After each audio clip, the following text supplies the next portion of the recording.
am once again scrambling to watch all of the 2022 anime just in time for the Anime Awards. And once again, some are not even available in my region for me to watch. And this is a problem. How? This video has been sponsored by NordVPN, an amazing virtual private network service that can unlock all sorts of content with just a simple click. All you really have to do is open up NordVPN, click on whatever country you'd like, and voila! Now you too can catch up on all of the 2022 anime without region locking stopping you. With over 5,500 servers in 60 countries, you're safe to explore all sorts of streaming services from all around the world. And thanks to Nordlinks, you won't have to worry about lagging or bandwidth issues whatsoever. You can even use NordVPN on multiple platforms such as Windows, Androids, iOS devices, and more. Seriously, you know how much anime I've been missing because of the streaming wars splitting up anime and region locking being a serious problem? That is still the reason why I use NordVPN today, and still I haven't had any issues at all. For a limited time only, if you use my link in the description box, you can receive a huge discount if you purchase a 2-year plan and even receive an additional month for free. This also applies to any other package services they provide, so what are you waiting for? If you want to unlock more content around the world and have better protection when searching online, just go to nordvpn.com/animeamerica or click on the link in the description box to use NordVPN today.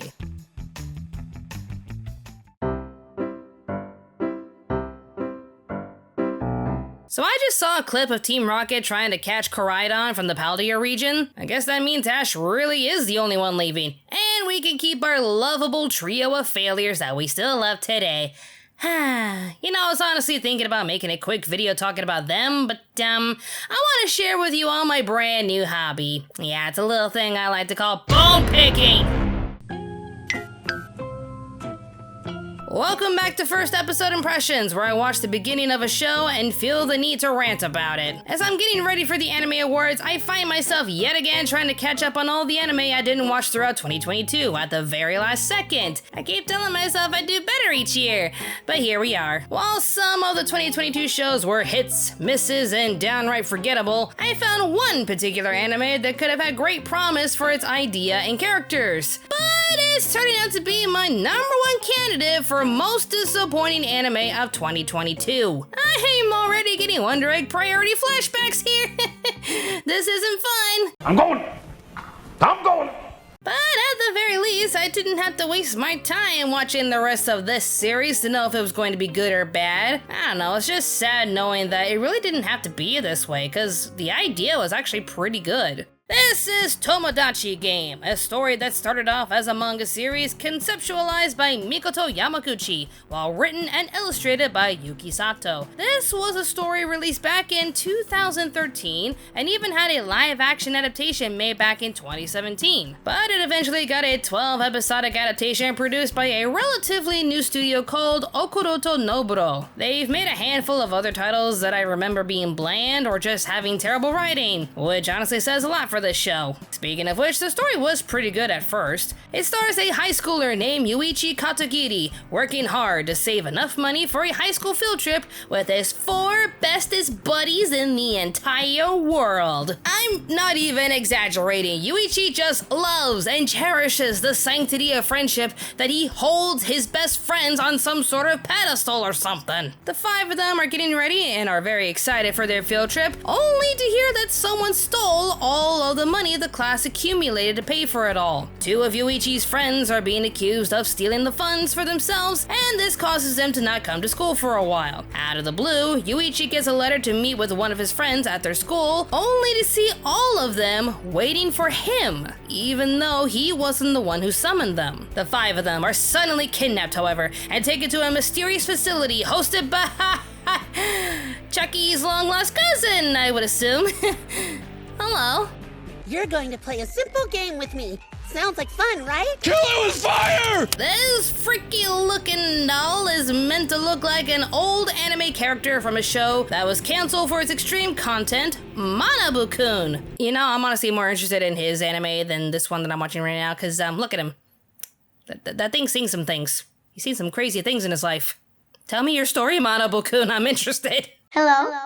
He's the supposed host of this game our 5 students must now play, called Tomodachi Game. No, not that one. I want that as a Switch port, by the way. He reveals to them that they have collectively accumulated a massive debt that can only be cleared if they play the game. I mean, it doesn't seem that hard since all they really have to do is believe in the power of friendship and follow the rules correctly in order for them to solve the game together and clear their debts. But as they understand the rules and start the game, it becomes abundantly clear to these 5 best friends that one or more of them could potentially be a traitor and force one of them to walk away with the rest of their debt. Now their friendship and humanity are put to the test as these 5 best friends must figure out who amongst them are betraying them and why.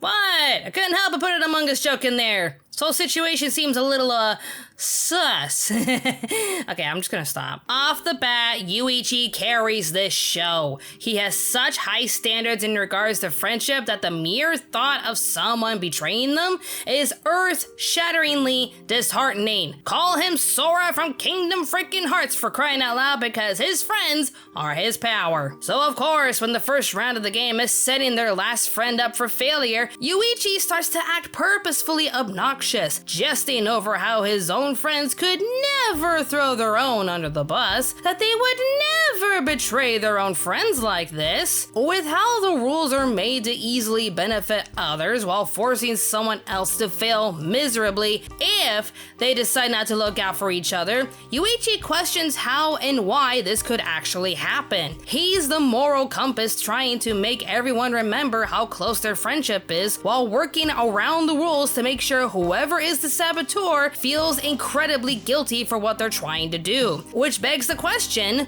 who would honestly turn against their friendship for the sake of walking away debt-free while leaving the others to suffer? Or better yet, does Yuichi even know who his friends really are? Is there something about them that would make them behave against their better judgment and betray their friends? This is a brilliant mind game anime where Yuichi really has to pay attention to every rule given to them and every action his friends do to figure out how to protect their friendship and who is trying to go against them. This was all set up to be a fantastic, mind-boggling thriller mystery show.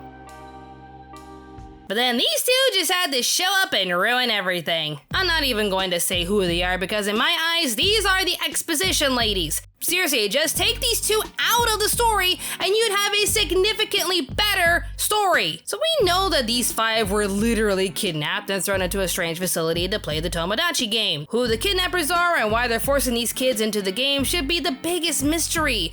It's something that should only be revealed later on in the story as some sort of plot twist or grand reveal, but no. These two tell us that these kids are constantly being watched, and to top everything off, they literally explain everything our characters are thinking. I'm sadly not even kidding. They seriously had to explain every little thing that's happening, like they literally have to hold our hands throughout this show. Look, the best part of a mystery show is to try and figure things out ourselves. But Tomodachi Game thinks we're too dumb to understand what's going on, and thus have to explain everything that's going on. Take episode 2 for example. Yuichi figures out that every card given to them had different instructions for them to follow. He goes back into the first room to read the cards, only for the instructions to disappear soon after he grabs a hold of them. Without the exposition ladies, this scene could have made us wonder more about what's going on and how cleverly thought out this facility is, to the point where they thought of every reasonable reaction from the players and need to find ways to make things harder, like using disappearing ink to make the instructions disappear minutes later. But no, we have these ladies watch Yuichi and make comments about every little action he does. Oh wow, he figured it out. He knew everyone had different rules on their cards, so he went back into the room to read them. Well, it's a good thing we used disappearing ink to make things more challenging for him. Let's just keep an eye on this smart little cookie and comment on every little thing he's doing and thinking about to each other. Okay, great. I hate you two so much. This was a great idea. It could have been better, but no, you had to exist.